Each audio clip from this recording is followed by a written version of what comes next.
Bismillahirrahmanirrahim. Assalamualaikum warahmatullahi wabarakatuh. Alhamdulillahirrahmanirrahim. Pada hari ini kita masih dijumpakan kembali dalam keadaan sehat walafiat.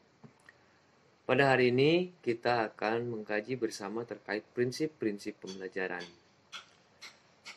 Kata prinsip berasal dari bahasa Latin yaitu asas, yakni kebenaran yang menjadi pokok dasar berpikir, bertindak, dan sebagainya.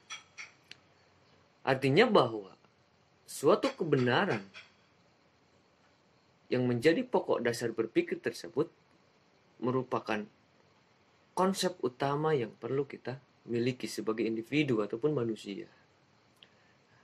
Dalam bahasa Inggris, prinsip disebut principle, yang merupakan sebuah kebenaran atau kepercayaan yang diterima sebagai dasar dalam berpikir atau bertindak. Kepercayaan di sini merupakan konsep diri yang menjadi keyakinan diri bahwa sesuatu yang kita pikirkan, sesuatu yang kita tindakan merupakan kebenaran-kebenaran yang tentunya paling benar berdasarkan sudut pandang diri, untuk kebaikan diri, dan untuk kebahagiaan diri kita sendiri. Itu pada konsep prinsip secara khusus diri sendiri.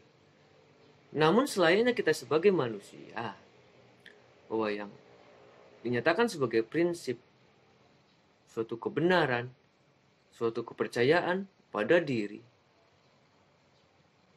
perlu adanya konsep keyakinan bahwa kebenaran dan kepercayaan tersebut benar-benar diakui oleh halayak individu lain. Bukan hanya aku yang ini, tapi aku yang lainnya pun ikut mengiyakan terkait konsep kebenaran yang kita lontarkan tersebut. Sehingga apapun yang kita pikirkan, apapun yang kita tindakan, menjadi bentuk penerimaan yang baik di luar diri kita. Dalam hal ini, prinsip-prinsip pembelajaran berarti sebuah kebenaran ataupun kepercayaan yang bukan hanya secara khusus untuk diri sendiri, tapi perlu kita umumkan bahwa prinsip pembelajaran berarti untuk khalayak manusia secara umum. Seperti apa prinsip-prinsip pembelajaran yang selayaknya kita terapkan? Yang pertama, ada prinsip perhatian dan inovasi. Dalam konsep prinsip perhatian dan motivasi di sini, artinya adalah kita sebagai pendidik perlu memberikan perhatian dan motivasi belajar bagi peserta didik tentunya. Dalam prinsip ini berarti perhatian yang menjadikan pandangan anak-anak suatu hal yang benar dan menjadi suatu kepercayaan yang benar bagi anak-anak. Begitupun dengan motivasi. Dorongan agar anak-anak menjadi manusia yang maju, menjadi manusia yang layak di masa depan dengan kebenaran dan kepercayaan yang sebenar-benarnya, dan diyakini bahwa kebenaran tersebut adalah untuk kepentingan umum. Berikutnya ada prinsip keaktifan. Aktivitas di dalam kegiatan belajar mengajar sangat penting. Bukan hanya aktif seorang guru menyampaikan materi, juga bukan hanya aktif anak dalam menerima materi ataupun dalam membuat konsep dalam kegiatan belajar secara mandiri, tapi antara pihak guru dengan pihak anak harus ada timbal balik yang secara aktif. Sebaik-baiknya anak membutuhkan bimbingan. Sebaik-baiknya guru pun perlu ada manusia yang benar-benar bisa menerjemahkan bahwa apa yang disampaikan oleh guru itu adalah baik untuk mereka. Kemudian, prinsip keterlibatan langsung dan pengalaman. Anak-anak dalam hal ini harus terlibat langsung dalam setiap proses pembelajaran. Bukan hanya menyimak, bukan hanya mendengarkan. Tapi keterlibatan di sini minimalnya anak mampu menyampaikan pendapatnya. Ataupun dalam konsep praktikum pembelajaran. Anak-anak terlibat langsung menggunakan panca inderanya dalam kegiatan pembelajaran. Dalam konsep keterlibatan langsung ini, anak-anak tidak hanya menyimak. Anak-anak terlibat langsung dalam kegiatan praktikum, melibatkan panca inderanya, melibatkan segala sesuatu input device yang ada dalam dirinya. Sehingga pengalaman terjadi langsung, bukan hanya menurut orang lain. Air hangat, air dingin, dirasakan langsung oleh anak-anak, oleh indera anak-anak. Mencampur air panas dengan air dingin, menjadi hangat. Anak langsung melakukan sendiri. Tidak hanya guru melakukan dan anak hanya menyimak saja. Inilah prinsip keterlibatan langsung atau pengalaman. Berikutnya ada prinsip pengulangan. Pada dasarnya, setiap manusia diberikan pengetahuan, diberikan konsep rasa, dan diberikan konsep tindakan-tindakan tidak harus selalu luas dan banyak. Tapi kita berikan suatu konsep satu titik saja, namun mendalam. Karena hal tersebut akan menjadi lebih bermakna dalam dirinya. Bagaimana caranya? Gunakanlah prinsip pengulangan.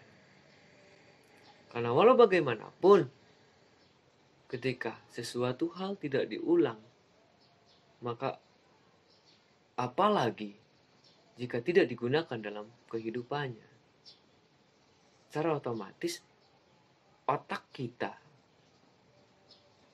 akan menghapus memori tersebut.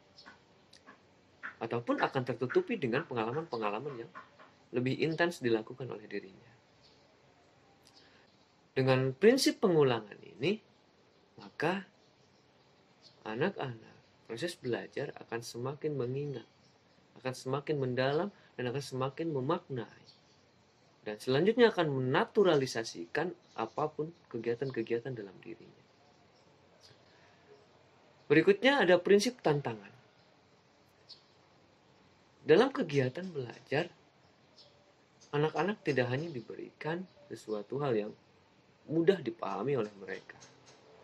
Tapi ada kalanya kita berikan level-level yang menantang diri anak-anak supaya bisa memecahkan masalah dalam hidupnya.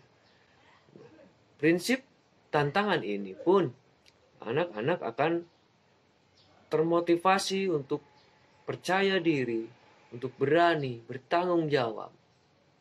Sehingga kegiatan melalui tantangan tersebut, anak-anak akan mampu membenahi dirinya untuk menjadi lebih baik dalam menghadapi masalahnya.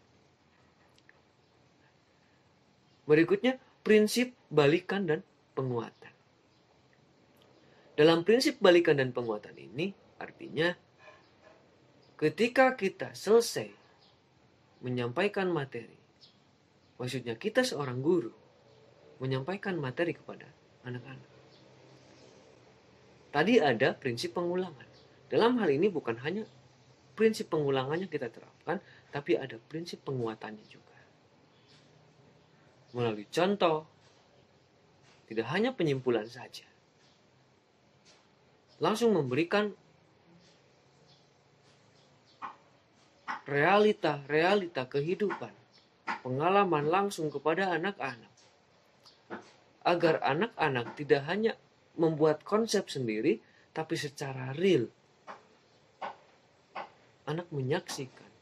Dan pada akhirnya mereka akan meyakini bahwa suatu kebenaran tersebut benar-benar ada. Benar-benar terbukti dapat dirasakan oleh input device mereka, yaitu panca inderanya. Yang terakhir, ada prinsip perbedaan individual. Kita yakini bersama bahwa setiap individu memiliki keberbedaan. Atau dengan kata lain, sering dikatakan dengan istilah individual differences. Peserta didik pun seperti itu. Dari sekian banyak peserta didik yang ada di dalam kelas, mereka memiliki tujuan yang berbeda, memiliki rasa yang berbeda, memiliki kapasitas diri yang berbeda, bahkan memiliki prinsip hidup yang berbeda juga. Kita sebagai guru, pertama anak masuk sekolah, kita tanya, cita-cita kamu apa, Nah? Kewajiban guru adalah konsisten akan jawaban dari anak-anak. Bukan hanya omong kosong, bertanya kepada anak terkait cita-cita. Tapi setelah itu, kita membangun diri anak menjadi manusia yang sama.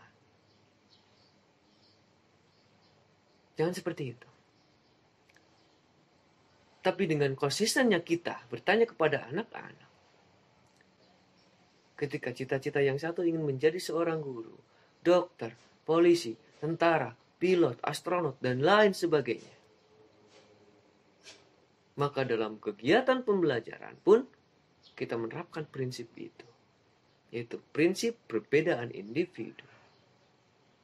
Kita berikan fasilitas-fasilitas pembelajaran untuk menunjang pencapaian cita-cita mereka. Tidak hanya berpikir tentang mata pelajaran, tidak hanya berpikir tentang tema pembelajaran, tapi kita pun harus berpikir tentang tujuan hidup anak-anak. Sebaik apapun materi pelajaran, sebaik apapun media pelajaran, jika tidak menunjang atas tujuan yang dicita-citakan oleh anak-anak, makalah apa arti semua itu? Tapi sebaik-baiknya kegiatan pembelajaran adalah dapat memberikan motivasi, dapat mendorong, dapat mengantarkan peserta didik kita untuk mencapai cita-citanya. Dengan arti lain, untuk mencapai kebahagiaan hidup mereka di masa depan. Itulah prinsip pembelajaran yang selayaknya kita terapkan dalam kegiatan mendidik anak-anak. Mudah-mudahan apa yang telah kita kaji bersama di hari ini dapat bermakna, dapat bermanfaat untuk kita semua. Teman-teman tetap jaga kondisi, tetap jaga kesehatan. Salam untuk orang-orang terdekat di hati teman-teman semuanya. Sebelum saya pamit undur diri, mari kita teriakan bersama, aku bahagia hari ini. Assalamualaikum warahmatullahi wabarakatuh.